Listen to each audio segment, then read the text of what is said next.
Gopal Chaturvedi, bureau chief, Mathura. Braj की पहचान आस्था, विश्वास, कला, संस्कृति, प्रेम से ही योगी। फिलिस्तीन पर बोलने वाले बांग्लादेश पर मौन योगी। मुख्यमंत्री योगी आदित्यनाथ ने मथुरा में 5251वें श्री कृष्ण जन्मोत्सव का किया शुभारंभ। मुख्यमंत्री योगी आदित्यनाथ ने श्री कृष्ण जन्माष्टमी की पूर्व संध्या पर 1037 करोड़ की 178 विकास परियोजनाओं का किया लोकार्पण शिलान्यास। सीएम ने फिल्म अभिनेत्री पद्मिनी कोल्हापुरी के भजन एल्बम तथा उप्र ब्रज तीर्थ विकास परिषद द्वारा संकलित मीरा ग्रंथ का किया विमोचन। सीएम ने बटन दबाकर बरसाना के राधा रानी मंदिर के रोपवे, यमुना में पीपीपी मोड पर क्रूज, 5 जन्य प्रेक्षागृह का भी शुभारंभ किया। विपक्षियों पर भी तंज, उनके लिए राजनीति, हमारे लिए राष्ट्र महत्वपूर्ण, राष्ट्र की कीमत पर राजनीति कतई नहीं।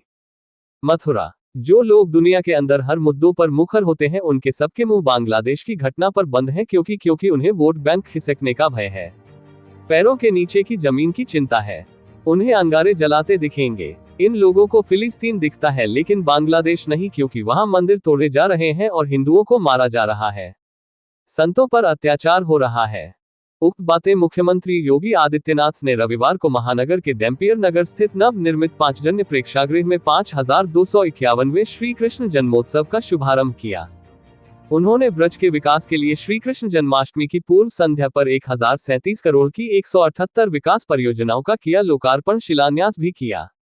इसके अलावा सीएम ने फिल्म अभिनेत्री पद्मिनी कोल्हापुरी के भजन एल्बम तथा उप्र ब्रज तीर्थ विकास परिषद द्वारा संकलित मीरा ग्रंथ का विमोचन भी किया।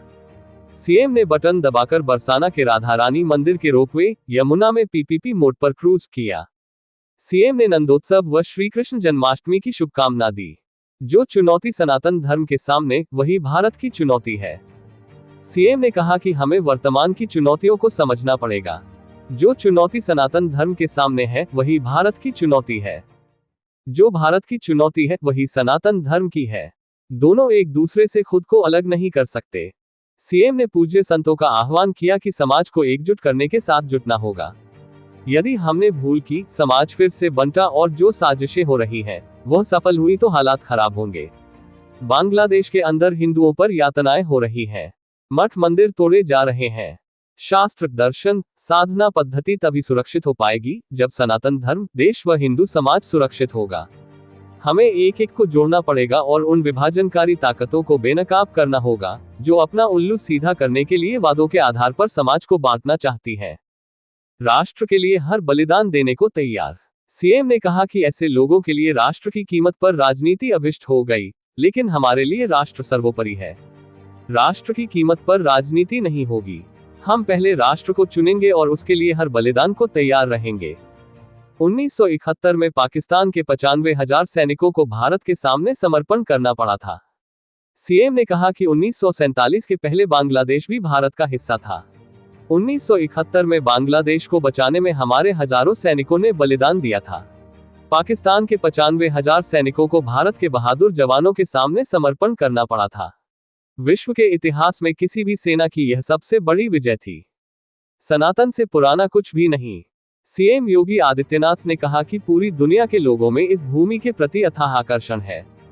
जो समृद्ध थाती आपके पास है, प्रधानमंत्री नरेंद्र मोदी भी उसी विकास व विरासत की बात करते हैं। हम भगवान श्री कृष्ण का 5251वां जन्म दिवस मनाने जा रहे हैं। दुनिया में कोई ऐसा देश, मत, मजहब, संप्रदाय नहीं ऐसा है जो कह सकता है कि उसकी उत्पत्ति इतनी पुरानी है। किसी का इतिहास 1400, 2000, 2700, 3000 वर्ष का होगा। इससे पुराना कोई मत, मजहब, संप्रदाय नहीं है। उससे पहले क्या था, कुछ भी पता नहीं। इसलिए हम कहते हैं कि धरती का एक ही धर्म सनातन धर्म है। द्वापर के तत्काल बाद कलियुग आ गया। द्वापर के अंत में लंबे समय तक प्रभु की लीला का एहसास प्राप्त हुआ था। अब कलियुग में इतने वर्ष आगे बढ़ चुके हैं। उससे पहले त्रेता व सतयुग रहा होगा, यानी हमारे पास लंबी विरासत है।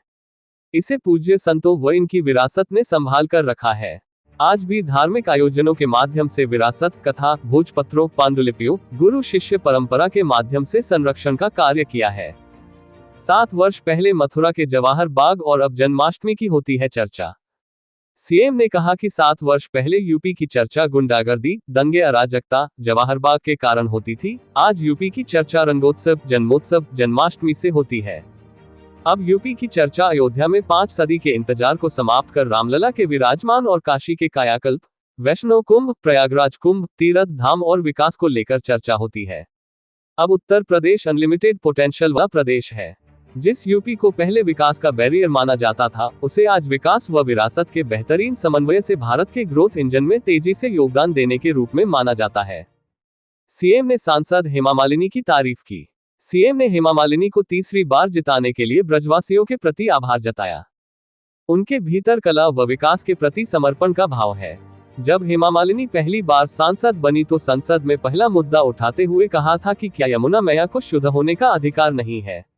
उन्होंने 84 कोसी परिक्रमा का मुद्दा उठाते हुए कहा कि ब्रज क्षेत्र के भौतिक व आध्यात्मिक उन्नयन में यह अत्यंत महत्वपूर्ण है। विकास की योजनाओं को लेकर वे न सिर्फ लखनऊ व दिल्ली आती हैं, बल्कि फोन करके भी यहां के विकास की चिंता करती हैं। सीएम ने जनप्रतिनिधियों व ब्रज तीर्थ विकास परिषद की भी सराहना की। सीएम ने लोकार्पण में गिनाए सम्मान के भाव। सीएम ने कहा कि ब्रज की पहचान आस्था, विश्वास, कला, संस्कृति, प्रेम से होती है। आज के लोकार्पण व शिलान्यास कार्यक्रम में एक एक चीज विरासत के साथ जुड़कर दिख रही है। कहा कि पांचजन्य प्रेक्षागृह में 1000 दर्शक एक साथ आ जाएंगे। शहीद लक्ष्मण स्मारक भवन भारत की विरासत, स्वतंत्रता संग्राम सेनानियों के प्रति सम्मान का भाव व्यक्त करने का मंच है। कुसुम सरोवर के पुनरुद्धार कर लाउड साउंड से जोड़ने का कार्य हो रहा है।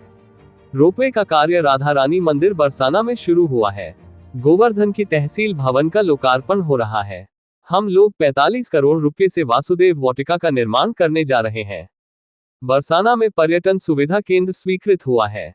इस अवसर पर योगी सरकार के मंत्री चौधरी लक्ष्मी नारायण, जयवीर सिंह, संदीप सिंह, राज्यसभा सांसद तेजवीर सिंह, महापौर विनोद अग्रवाल, जिला पंचायत अध्यक्ष किशन चौधरी, विधायक श्रीकांत शर्मा, पूरन प्रकाश, मेघ श्याम सिंह, राजेश चौधरी, विधान परिषद सदस्य ओम प्रकाश सिंह, योगेश चौधरी आदि मौजूद रहे।